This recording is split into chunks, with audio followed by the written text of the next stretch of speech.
Top 100। France और भारत के बीच कई अहम समझौते। प्रधानमंत्री नरेंद्र मोदी और फ्रांसीसी राष्ट्रपति ओलांद ने 17 समझौतों पर किए हस्ताक्षर। रेलवे, स्पेस रिसर्च, परमाणु ऊर्जा, विज्ञान और तकनीकी और मरीन टेक्नोलॉजी के क्षेत्र में समझौते किए गए। फ्रांस ने आतंकवाद के मुद्दे पर साथ काम करने का किया वादा। दोनों देश खुफिया जानकारियों को भी करेंगे साझा। भारत में 2 अरब यूरो का निवेश करेगा फ्रांस। जैतापुर में 6 परमाणु प्लांट लगाने में भी मदद का भरोसा।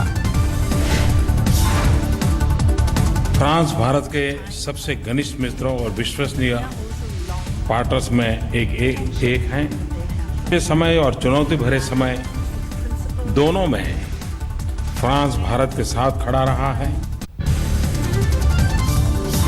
नागपुर पांडिचेरी समेत 3 स्मार्ट सिटी बनाने में मदद करेगा फ्रांस। प्रधानमंत्री नरेंद्र मोदी ने दी जानकारी। भारत के विकास में फ्रांस बड़ा योगदान दे सकता है और उसका यहां पर भी आर्थिक लाभ होगा। मेक इन इंडिया के मुरीद हुए फ्रांसीसी राष्ट्रपति ओलांद। मोदी बोले, डिफेंस में मेक इन इंडिया का समर्थन। मोदी ने फ्रांस को बताया सबसे विश्वसनीय साझेदार। कहा, हमारे मूल्य और हित एक दूसरे से जुड़े हैं। फ्रांस से पर्यटन के क्षेत्र में सहयोग पर भी समझौता। वहां की कंपनियां भारत में करेंगी निवेश। फ्रांस से लड़ाकू विमान राफेल खरीदने पर भी हुआ समझौता। 36 प्लेन खरीदने पर बात आगे बढ़ी। 36 Rafale jets fly away condition में जल्द से जल्द दोनों सरकार के समझौतों के माध्यम से खरीदने की बात की है। प्रधानमंत्री नरेंद्र मोदी का यूनेस्को मुख्यालय में संबोधन। कहा, सभी धर्मों के नागरिकों के अधिकारों की हिफाजत करेगी सरकार। सीन नदी में क्रूज पर भी मोदी और ओलांद में हुई बातचीत। दोनों ने फ्रांस के राष्ट्रपति के साथ पेरिस के नजारों का लुत्फ उठाया। आज वर्ल्ड वॉर मेमोरियल जाएंगे प्रधानमंत्री। भारतीय शहीदों को देंगे श्रद्धांजलि। फ्रांस के स्पेस एजेंसी का भी करेंगे दौरा। राफेल डील पर बीजेपी नेता सुभाष चंद्र बोस की जासूसी मामले में बढ़ा विवाद। बर्लिन में प्रधानमंत्री मोदी से मिलेंगे नेताजी के परिजन। सुभाष चंद्र बोस के परिवार वालों ने जासूसी पर जताया दुख। न्यायिक जांच की मांग की। नेताजी के परिवार के सदस्य चंद्र कुमार बोस ने की मांग। नेताजी से जुड़ी 160 गोपनीय फाइलों को सार्वजनिक करे मोदी सरकार। आईबी दस्तावेजों के हवाले से इंडिया टुडे ने किया है खुलासा। जवाहरलाल नेहरू ने 20 साल तक कराई थी सुभाष चंद्र बोस के परिजनों की जासूसी। सुभाष चंद्र बोस के परिजनों के जासूसी की रिपोर्ट सीधे प्रधानमंत्री को दी जाती थी। आईबी की नजर बोस के परिजनों की विदेश यात्रा पर। चिट्ठियों की कॉपी भी करती थी आईबी। 26/11 के मुंबई हमले के गुनहगार लखवी की रिहाई पर पाक की सीनाजोरी। भारत से मदद नहीं मिलने का बनाया बहाना। मुंबई हमले का मास्टरमाइंड जकीर रहमान लखवी का कल जेल से रिहा हुआ था। लाहौर हाईकोर्ट ने दिए थे रिहाई के आदेश। इस्लामाबाद में भारतीय उच्चायुक्त ने दर्ज कराई आपत्ति। फ्रांस ने भारत की नाराजगी का किया समर्थन। टाइल एग्जीबिशन में की तोड़फोड़।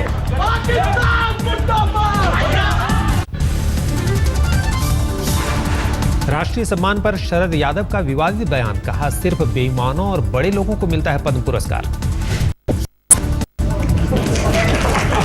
ये तो उन्हीं लोगों को मिल रहा है जो बेईमान लोग हैं, देश के समाज के जो व्यवस्था के हिस्से हैं, उनको मिलता है। रांची में आज बीजेपी कार्यकर्ताओं को संबोधित करेंगे अमित शाह। सरकार बनने के बाद उनकी पहली झारखंड यात्रा। कार्यकर्ता समागम में हिस्सा लेने कल रांची पहुंचे थे अमित शाह। बिरसा मुंडा एयरपोर्ट पर पार्टी कार्यकर्ताओं ने किया भव्य स्वागत। बिहार विधानसभा के बाहर बीजेपी का प्रदर्शन। नीतीश लालू गठबंधन के बाद विधि व्यवस्था नाकाम होने का लगाया आरोप। दिल्ली के 3 बीजेपी विधायकों ने उपराज्यपाल से की मुलाकात। लोकायुक्त की नियुक्ति नहीं किए जाने की शिकायत की। केजरीवाल के मंत्रियों पर बीजेपी ने नैतिकता के खिलाफ काम करने का लगाया आरोप। लोकायुक्त के मसले पर वोट जाने की दी धमकी। उत्तराखंड तबाही के नाम पर फंड जुटाने के मामले में नैनीताल हाई कोर्ट में सुनवाई। आम आदमी पार्टी पर जरूरतमंदों तक रकम नहीं पहुंचाने का आरोप। याचिका में अरविंद केजरीवाल, कुमार विश्वास पर भी आरोप। 16 अप्रैल भी डाले जाएंगे वोट। मतदान से पहले शिवसेना ने कांग्रेस उम्मीदवार नारायण राणे पर लगाया आचार संहिता के उल्लंघन का आरोप। महाराष्ट्र सरकार का 12 टोल नाके बंद करने का फैसला। 53 टोल नाकों पर छोटी गाड़ियों और राज्य की बसों को नहीं लगेगा टोल। इसी साल 1 जून से लागू होगा महाराष्ट्र सरकार का फैसला। राज ठाकरे ने फैसले का किया स्वागत, लेकिन कैश पेमेंट सिस्टम बंद करने की मांग की। बीती रात मुंबई के वेस्टर्न एक्सप्रेस हाईवे पर हादसा, तेज रफ्तार एम्बुलेंस डिवाइडर से टकराई, बाल बाल बचे ड्राइवर क्लीनर। मुंबई में आतंकियों से निपटने के लिए मॉक ड्रिल, राज्य पुलिस मुख्यालय में दिखी मुंबई पुलिस के जवानों की मुस्तैदी। जोधपुर में कमिश्नर की पत्नी से बदसलूकी, मुंबई के गुटखा व्यापारी और उसके बेटे पर कपड़े फाड़ने का केस दर्ज। दिल्ली के पहाड़गंज थाने में अमेरिकी महिला ने अपने करीबी के खिलाफ दर्ज कराया रेप का केस। 2013 में हुई थी वारदात। बाहरी दिल्ली के किराड़ी में एक फाइनेंस कंपनी से एक शख्स अगवा, चाकू मारकर 10 बदमाश उसे अपने साथ ले गए। घटना के पीछे आरटीवी को लेकर विवाद का शक, पुलिस के मुताबिक आरोपियों की हुई पहचान, पीड़ित और आरोपियों का अब तक सुराग नहीं। यूपी के मुरादाबाद में नगरपालिका के चेयरमैन पद पर जीत के बाद जुलूस, समाजवादी पार्टी के नेताओं ने जमकर उड़ाए नोट। दिल्ली के वेलकम इलाके में एक आदमी की बेरहमी से पीट कर हत्या, आपसी रंजिश में पड़ोसियों ने किया हमला। बचाने गए परिवार के दूसरे सदस्यों पर भी आरोपियों ने किया वार, 2 जख्मी, हमले के बाद सभी आरोपी फरार। परिजनों ने पुलिस पर लगाया कार्रवाई नहीं करने का आरोप, केस दर्ज कर आरोपियों की तफ्तीश में जुटी पुलिस। दिल्ली के डिफेंस कॉलोनी में ठक गैंग का एक सदस्य गिरफ्तार, पुलिस ने 30 से ज्यादा वारदात के खुलासे का किया दावा। पुलिस के मुताबिक गिरफ्तार आरोपी अब तक 12 बार जा चुका है जेल। उस पर उसके गैंग पर करीब 100 वारदात करने का इल्जाम। दिल्ली के सीलमपुर में 6 साल की नाबालिग से रेप, एक ऑटो वाले पर नशे का इंजेक्शन देकर बलात्कार का आरोप। जीटीबी अस्पताल में बच्ची भर्ती, पुलिस ने आरोपी की पहचान का दावा किया, केस दर्ज कर शुरू की जांच। दिल्ली के नेहरू अस्पताल में दिन में ताला तोड़कर लाखों की चोरी की वारदात, बदमाशों ने नर्स की दांत तोड़ी, स्वीपर पर भी हवाई फायरिंग। वारदात से नाराज डॉक्टर और कर्मचारियों ने किया हड़ताल, अस्पताल कैंपस में पुलिस चौकी बनाने की मांग की। सीसीटीवी कैमरे में कैद महिला से चेन स्नेचिंग की वारदात, दिल्ली के बिंदापुर इलाके में 4 अप्रैल को हुई थी घटना। दिल्ली के कालकाजी मंदिर के पास यूपी सरकार के पूर्व मंत्री सर्वेश कपूर की गाड़ी से चोरी, 8 लाख रुपए से भरा बैग लेकर बदमाश फरार। कालकाजी मंदिर के दर्शन करने आए थे मंत्री, 30 मार्च की वारदात, सीसीटीवी कैमरे में कैद आरोपियों की तस्वीरें। पुणे में शिवसेना के यूथ विंग ने किया शराब पार्टी का खुलासा, एक रेस्टोरेंट में 10वीं के छात्रों ने किया था आयोजन। शिवसेना कार्यकर्ताओं का दावा, बोर्ड की परीक्षा के बाद छात्र कर रहे थे पार्टी, कई छात्रों ने पी रखी थी शराब। पुलिस को बुलाकर शिवसेना कार्यकर्ताओं ने आयोजक के खिलाफ दर्ज कराई शिकायत, चेतावनी देकर छात्रों को छोड़ा। लखनऊ के मशहूर कॉलेज में 9वीं क्लास के छात्र ने पहली मंजिल से कूदकर की खुदकुशी, इसी कॉलेज में हुई थी फिल्म गदर की शूटिंग। पुलिस ने बताया सुसाइड का केस, मौके से सुसाइड नोट और कुछ चिट्ठियां बरामद, चिट्ठियों में किसी लड़की का जिक्र। रांची के एक स्कूल में छात्रा की मौत के 2 दिन बाद शुरू हुई जांच, 7 अप्रैल को बाथरूम में गिरकर छात्रा की हुई थी मौत। यूपी के एटा में पशुओं के तस्कर ने अपनी जगह दूसरे युवक को भेजा जेल, उसके एवज में उसे रोजाना 300 रुपए की मजदूरी मिलती थी।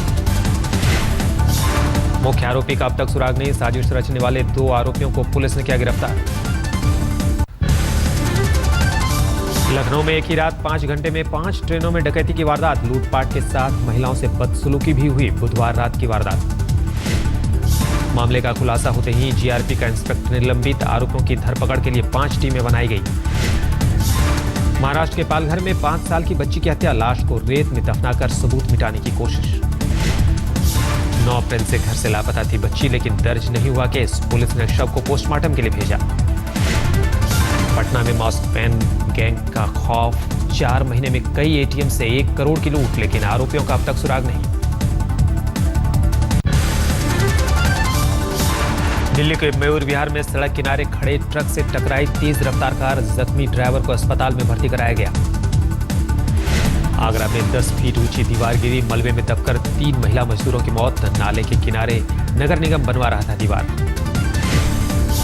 करनाल में शॉर्ट सर्किट की वजह से 50 एकड़ गेहूं की फसल जलकर राख, पीड़ित किसानों ने की मुआवजे की मांग। झारखंड के खूंटी में पुलिस ने एक नक्सली को मार गिराया, बड़ी मात्रा में हथियार भी हुआ बरामद। रांची में एक शख्स ने सीने में बाईं तरफ बदमाशों ने गोली मारी, लेकिन दिल दाएं हिस्से में होने की वजह से बाल बाल बची जान। सामान्य रूप से इंसान के बाएं हिस्से में होता है दिल। राजस्थान के सीमाई इलाकों में पाकिस्तान से सटी सीमा के आसपास जासूसी की खबर। हाल के दिनों में देखे गए यूएवी विमान। अंतर्राष्ट्रीय सीमा से महज 300 से 500 मीटर की दूरी पर ही हलचल। करीब 30 किलोमीटर दूरी से किया जा रहा है नियंत्रण। अहम ठिकानों की तस्वीरें लिए जाने पर बीएसएफ ने जताई आपत्ति। फ्लैग मीटिंग कर पाकिस्तानी रेंजर्स को चेताया। एवरेस्ट में सुरंग बनाने की चीन की योजना का नेपाल में विरोध। सियासी दलों ने नेपाली संसद में मामला उठाने का ऐलान किया। माउंट एवरेस्ट में सुरंग खोदकर रेलवे ट्रैक बनाना चाहता चीन। नेपाली नेताओं ने कहा ये योजना खतरनाक है। 9 साल की सुनवाई के बाद एसिड अटैक के पीड़ितों के लिए सुप्रीम कोर्ट की नई गाइडलाइन। कहा इलाज से इनकार नहीं कर सकता कोई अस्पताल। सभी राज्य सरकारों को कोर्ट का फरमान। पीड़ितों को तुरंत कम से कम 3 लाख रुपए की मदद मुहैया करानी होगी।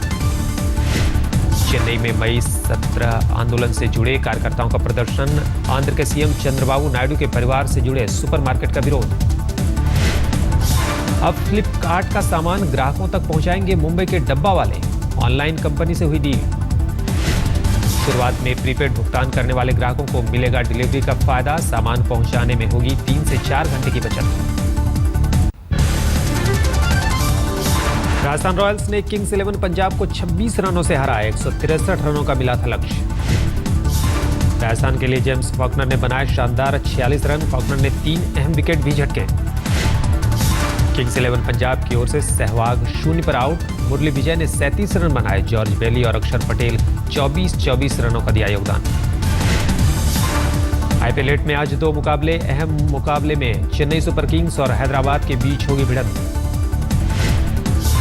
कोलकाता नाइट राइडर्स और बेंगलुरु के बीच दूसरा मुकाबला रात 8 बजे से कोलकाता में खेला जाएगा मैच।